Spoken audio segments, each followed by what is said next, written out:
Hey, welcome back to the Rise of Tori podcast. If you are new here, I want to take a special moment to welcome you to a place where we talk things faith and fitness and health and wellness while trying to keep Jesus at the center of everything that we do. Before we dive into this week's episode, just want to apologize for taking a week off. I know it's my right that I can do that, but it was an unintentional week off. I had filmed another podcast. It was a video podcast. And then I was like, I don't feel like I'm supposed to publish that. And so I didn't record another podcast in its place. So here we are a week later. It's okay. That's just sometimes how things happen. So today I want to touch on a topic that us strivers or former strivers, or even maybe you're just a busybody, you might have a hard time with this. And that is rest. That is taking time to rest. Now, here's the thing. Some of us, we may know that we need to do it, but we don't do it because, like I said, maybe we're strivers, maybe we're former strivers, maybe we're just busybodies and we can't sit still.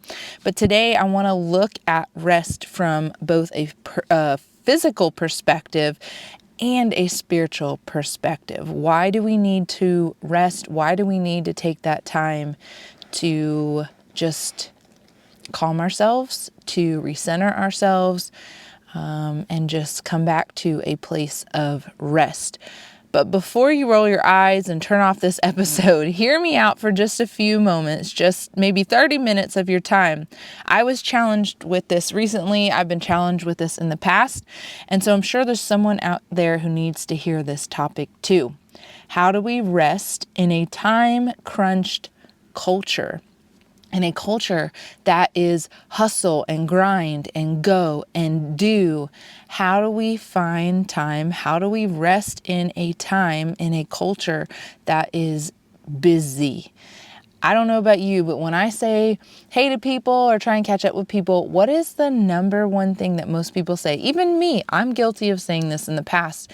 And that's, how are you? Oh, I'm busy. We are a busy culture, a busy generation. We're in a busy time, but we know we need to come back to a place of rest. We need to take rest. I know what you're thinking. There's just so much to do. And I feel you. I have a lot of things to do. I have a lot of things on my plate. I'm sure you do too. Kids and jobs and household duties and friendships and Bible studies and serving and all the things on our list. It just really makes it hard to take a pause. And sometimes we can think it's irresponsible. Sometimes we might think, oh, I shouldn't be resting. There's so many things to do. There's things to get done. I shouldn't take this time. But here's the thing. Eventually, our running around and our busy schedules will catch up to us. I've experienced this. Maybe you've experienced it in the past.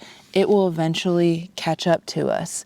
We may be able to handle it for a time, but we will eventually reach a breaking point. Trust me, I know. I experienced this last year.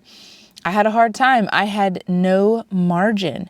I was thankful in that season that God increased my capacity, right? So there's people that maybe they wouldn't have been able to handle the load that I had, or maybe God just gave me that capacity, increased my capacity for that time.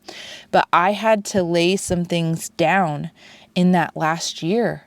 When I added things to my plate, some things I had to lay down. I was emotionally and physically struggling through maybe towards the end of that time. It felt great in the beginning, and people even asked me, how are you doing it? In the beginning, it was going well, and then eventually it caught up to me. I found that I was giving maybe about 50% to everything and not being 100% or not being fully in anything. And I still had my rest days. I still took time off for my body to rest, like workouts and stuff. But I had no margin in my day to day. So think about that. Think about just your day to day, your schedules in a day.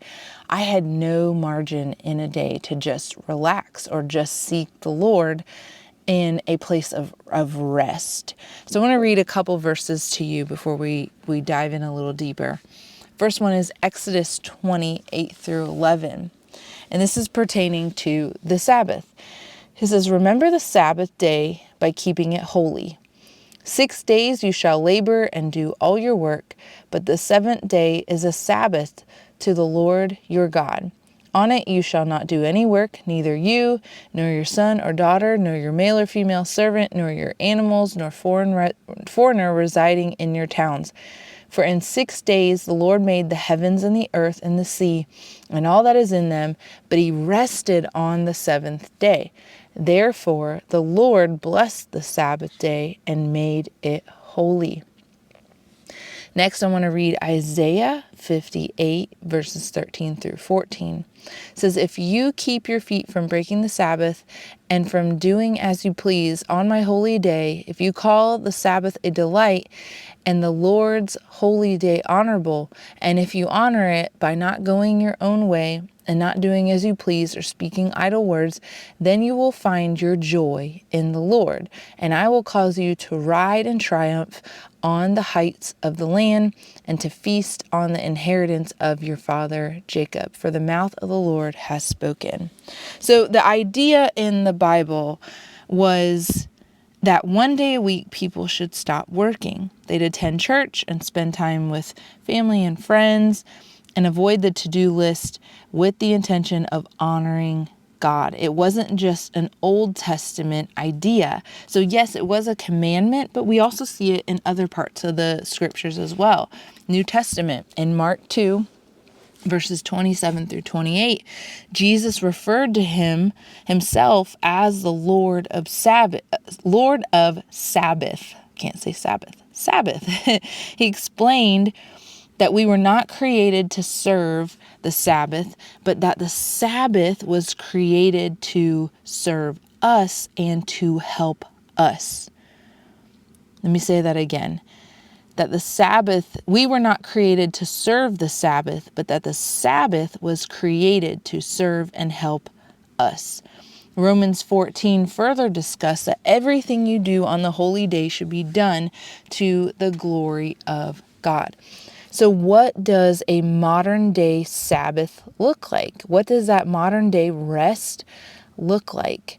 What can we do to rest and honor God on the Sabbath day? So first of all, the Sabbath, where all of this scripture, it's not meant to be legalistic in a sense of I have to do this. And so we look back, if we look through the Bible, we see in the New Testament, in the Gospels, we can see how the Pharisees and the Sadducees were being super religious and legalistic in their approach to the Sabbath.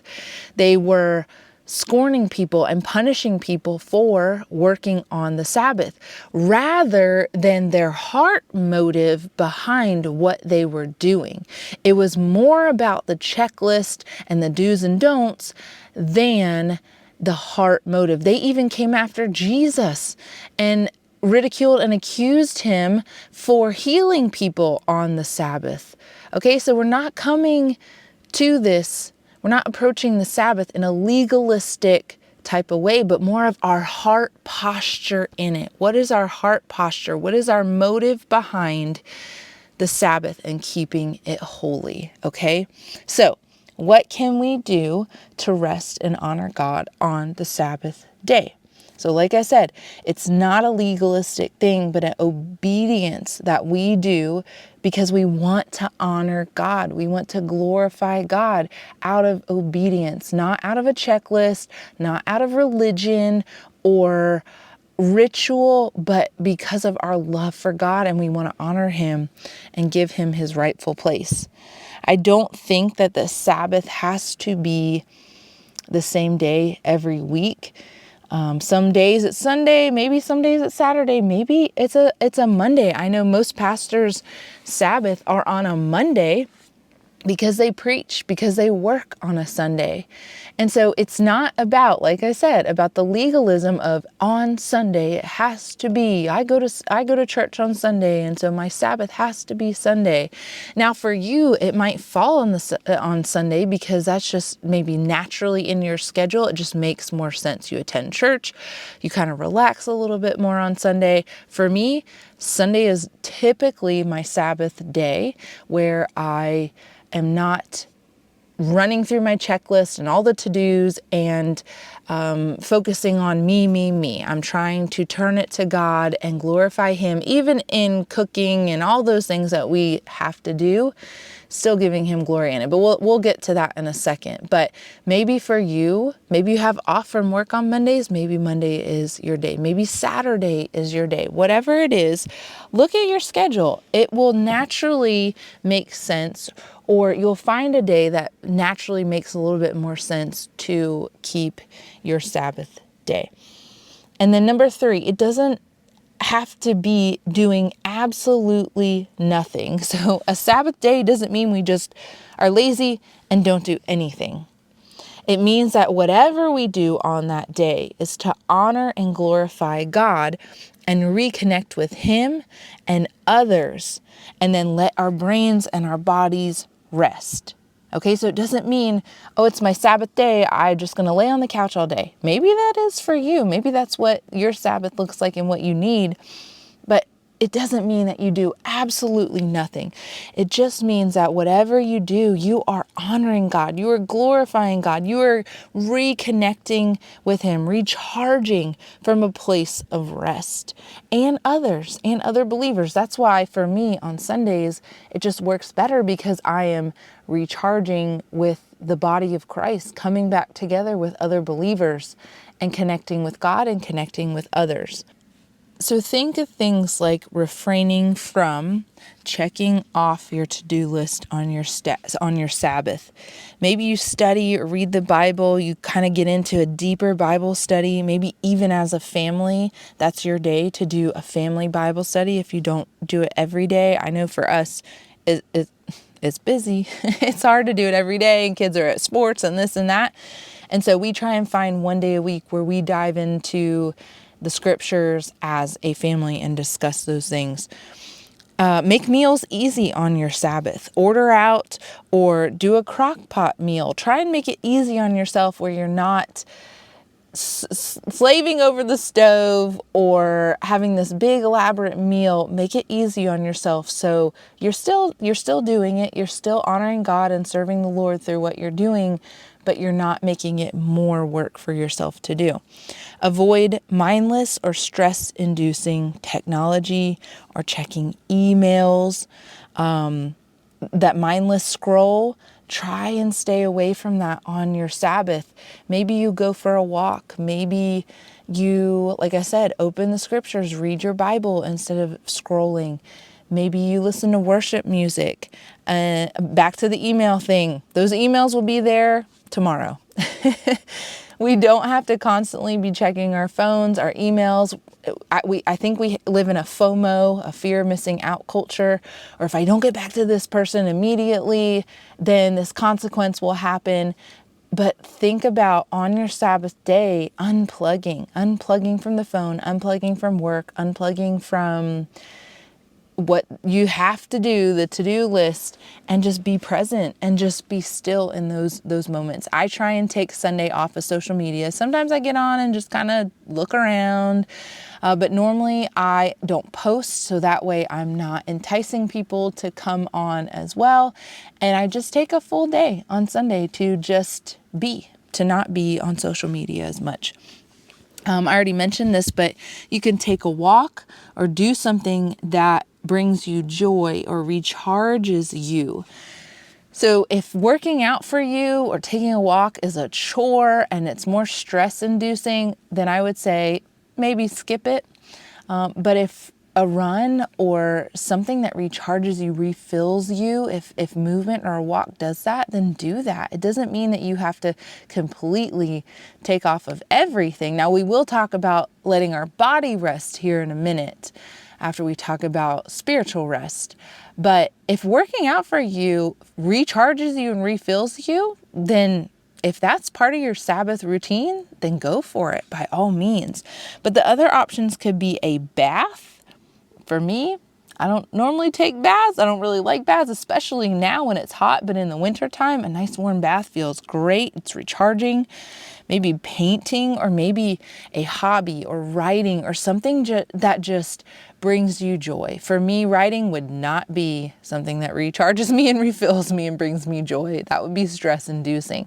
But maybe some of you do journal or write, and that just is part of your process of recouping, recovering, maybe spiritually connecting to God. Then go for it. Play a board game with your family, maybe watch a family movie together, just things that you're resting and you're bringing, coming back to the connection with your family or with other people and with God. I'm going to read Matthew 6:33. It says, "But seek first his kingdom and his righteousness, and all these things will be given to you as well." That's kind of what I come back to on the Sabbath. Now, yes, we need to be seeking him in all things, but Sabbath, seeking him first. If we seek him first, all of our needs and concerns will be taken care of. He will take care of the rest. So Sabbath can include the physical rest as well. It doesn't mean it has to, so we don't have to have our physical body rest on the same day as our Sabbath or spiritual rest. Like I said, one example is sometimes going for a run for me recharges me. It's a little bit of a breather where I can relax. I know that sounds oxymoron, relax in a run, but I just go at a nice easy pace and it recharges me. And so that's not going to be my physical day of rest. Now, yes, I do typically line a complete body rest day for me and my Sabbath up, but sometimes I don't. Sometimes I find that a Saturday will be my physical body rest day. And Sunday I'll get in a run, but it'll also be my Sabbath because a run is not going to cause stress for me. So going back to body rest, we should be resting our bodies from training. Why is resting our bodies important? I have goals to reach. Maybe you're thinking that. Why is it important? I have goals to reach. And sometimes I think we get in the mentality of more, do. The hustle, the grind. It's been ingrained in us in our culture of don't sleep. Everyone else is working while you're sleeping. They're getting ahead. But we need to rest. Your body needs rest to recover and grow stronger. And I kind of feel like that goes the same with our faith too, is we need to rest to grow stronger in our faith, to recover, to recenter and come back to Christ. Resting, bodily rest, can also prevent injury and overtraining. It allows your mind time to recover as well. So think about it. While exercising is good, it's a stressor. You're putting your body under tension, you're breaking it down, and it's hard. It's something hard. Maybe it does re-energize you. Maybe it is a stress release for you, but your body is being put under stress. So in order for us to grow muscles or come back stronger or endurance, we have to take time to rest our bodies. The number of rest days varies. Just kind of depends on how intense your workouts are, your current fitness level, your genetics, your age. So if you're a beginner, you're going to have a few more rest days because your body is going to need that time to repair and recover. So what I normally tell people who are beginners is go for a walk, start out walking, and then take a rest day after that, and then go for another walk and take a rest day after that. If you're including strength training, go for a walk, rest, maybe do a strength training routine, and then rest. You might have 4 rest days in there, but as you get stronger, as your body builds, as you adapt, your rest days will get less and less. Now, yes, you still need at least one rest day. I would say 2. What I do is I do a full rest day when I program. I do a full rest day, and then what I call an active recovery day, where you're still kind of moving your body. Maybe it's a stretch, maybe it's a lower impact workout, whatever that looks like for you. Yard work, cleaning your house. It's less stress on your body, but you're still getting in that movement, if that makes sense. What are some of the signs that you need to take a rest day? Okay, so here are some of the things that you need to pay attention to that, maybe I do need to take more time to rest. Maybe I do need a rest day tomorrow. Let me just, before I give you this list too, for me, I normally go off of kind of a natural rest day in my schedule. I normally always have Sunday as a body rest day, but then I do have one extra rest day in there, and it kind of ebbs and flows depending on my schedule. Sometimes it is Wednesday because Tuesday I had a really hard workout. I went to the gym. I'm really sore. And so on Wednesday, it might be my active recovery day. Just do some stretching, try and loosen up my joints a little bit, maybe a walk or something. But maybe I change it to a Thursday because I notice these signs that I'm about to tell y'all that I'm like, I need a rest day tomorrow. Tomorrow's kind of an impromptu rest day. So here are some of the signs that you need to take a rest day. So an old injury maybe starts to flare up, maybe your back, maybe your knee, you start to feel like, it's starting to flare up. I need to take a rest day tomorrow. Maybe you notice you have a higher resting heart rate than normal. Maybe you're feeling tired, uninspired, or fatigued, and you're just kind of feeling run down. You need to take a rest day. Maybe you've noticed a change in your mood and you're just kind of a little irritable. Take a rest day. Difficulty getting through a workout. Now this one for me is kind of tricky, not for me, but just for women, is kind of tricky because depending on your time of the month, your cycle, there are going to be times where you do feel a little bit more tired or have a little bit harder time getting through a workout. Maybe you don't feel as strong as you normally do. And that doesn't always mean you need to take a rest day per se, but maybe you need to pull back on your training. Maybe you need to do more stretching that day or some kind of less stressful movement. So be mindful of that as well. That's why I always push and talk about knowing your body, getting familiar with your body. Maybe you have inflammation from what you're eating, and maybe it's not necessarily a rest day that you need to take, but maybe you need to change up what you're eating. So that's why I say be familiar with your body. If you know that it's coming up on that time of the month, that makes sense why you can't lift as heavy as you normally do, or you're getting a little bit more out of breath than you normally do. I had this happen to me a couple weeks ago. I noticed that when I was running or doing cardio, like a HIIT workout, I was way more out of breath than normal, and I couldn't recover as fast. I couldn't catch my breath as fast as normal. And I was like, what is going on? This is weird. Well, the next day I started to get a little congestion, a little stuffy nose. I was like, oh, that's why, because I was getting sick. I was under the weather. I didn't feel sick, but I noticed I had a little more shortness of breath. And the next day I ended up feeling a little bit more under the weather. So pay attention to your body. Pay attention to those changes. The last thing is just sickness or difficulty sleeping. Maybe you get sick more often. Maybe you are having a harder time sleeping, staying asleep, and so maybe you just need to take that rest day. Your body, mind, and spirit need rest. So here's the biggest takeaway. So here's the thing I want you to walk away from this podcast with, okay? Write this down if you can, or just remember this.